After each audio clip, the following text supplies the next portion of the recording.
Okay, so I have a couple of questions from my viewers, and I'll go check see if there's any Sure. more since we started. I think this is a good one to start with, actually. Regarding the EU petition, it has only reached 40%. It's 41% now of the required votes. Any specific strategy in terms of focusing on getting votes from a specific nation with a large population, IT maturity, and fairly high English literacy, such as Germany, or I guess possibly countries which maybe aren't English, like maybe have a small population but maybe aren't as big on English speaking? Because I know I've seen like dubs of your videos as well. Um, Yeah, we're trying, but I'm kind of, as someone who's only fluent in sure. English, operating with one hand tied behind my back here, and I really have to rely on help from others Mhm. who are bilingual to spread the word on it.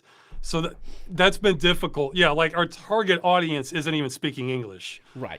So people are Polish, Italian, Spanish, French. That's much better, but I only have so much reach. That's again why I'm not the ideal person to do this, but I'm just scrambling here. We have a few more. We have one or two more tricks up our sleeve that we're gonna try before I'd say it looks grim, but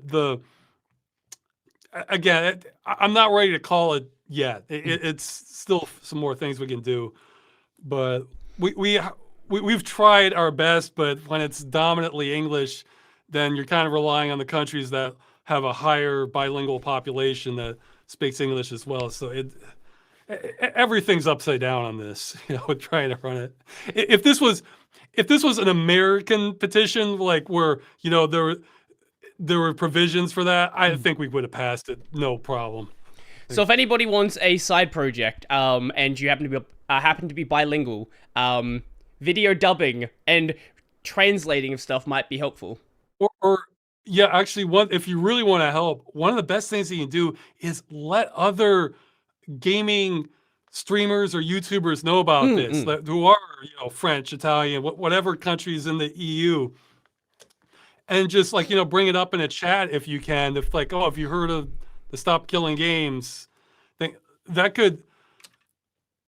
We have several members of the initiative who do speak multiple languages. I forget all of them. We have like German, I think we have Latvian, Spanish.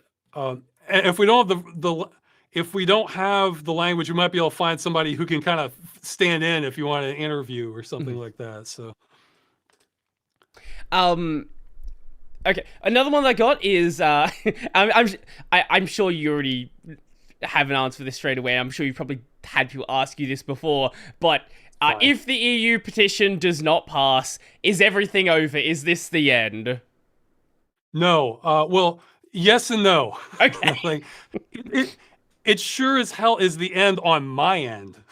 But the thing is, things are in motion now. Mhm. We got this escalated at the consumer protection agencies in France, Germany, and Australia. Mhm. So that I couldn't stop that now, even if I wanted to. Mhm. And because government moves at a glacial speed, who knows when that's going to get resolved? It's possible we've already won this and we just don't know it yet. Mhm. But so that'll really be the determinant factor. And even then we might have one extra play in France, but that's something where we already have the participants we need on it. So Mhm. uh, it's not. It's hard to say when it'll be over, but I'm not going to be campaigning after this. Is it? I'm done on that end. Mhm. So I mean, I'm still fine with talking to other people, but there's no need for me to just kind of thrust myself on the other places Mhm. on it. Oh yeah, as far as bringing this up, they don't have to talk to me. They just need to mention "Stop Killing Games." If you want to, if you want to cut me out of it, that's fine. I'm not. You're very good I'm as just writing signatures. you're a good spokesperson. You like to talk a lot. These are the good episodes where I don't have to like nudge the person to keep talking and saying things. I could just leave you, and I reckon you could just talk for 30 minutes without me interrupting you. I actually have had interviews where the person just left or they cut out or something, but I was still talking to their audience, so I just sort of freestyled what to talk about next. That's great. Um, so you've talked about how the crew is obviously a perfect case to deal with this. But this is more of like a personal question of, is there a game that you've personally been affected by? Like anything where it's shut down, anything where you've really wanted to play it, and now it is just completely gone. Even if it wasn't like good to base the entirety of this around, but something that you personally were bothered by. Yeah, well, again, against the odds, some of them have come back. They've been kind of like middling games for me so far, but I can see the writing on. See, that's just it. I'm not trying to save the bad ones. I'm trying. It's just you got to get the bad ones with the good ones. Right. You know, because yeah, when people say all these live service games are crap, well, not literally all of them. That's the problem. That is the problem. Yeah, if they're real bad, like, yeah, it's sad that they're going away, cultural preservation, all that, but like, no one would really be bothered if it was like a 3 out of 10. Yeah, exactly. If it was just the bad games, I never would have done this. But yeah, again, for me, Battle Forge was one that I thought it was all right. See, that's the thing. A lot of these games, I don't know how good they are until I play them. Sure, you know, yeah. but I'm interested in them at the time. And so, yeah, so Battle Forge was like that. Dark Spore was like that for me. One, I think it's still going, but it's certainly one worthy of preservation. The Secret World. That's a unique game. That one, I've never played anything else like it, and I have mixed feelings on it, but I really like the parts that I like.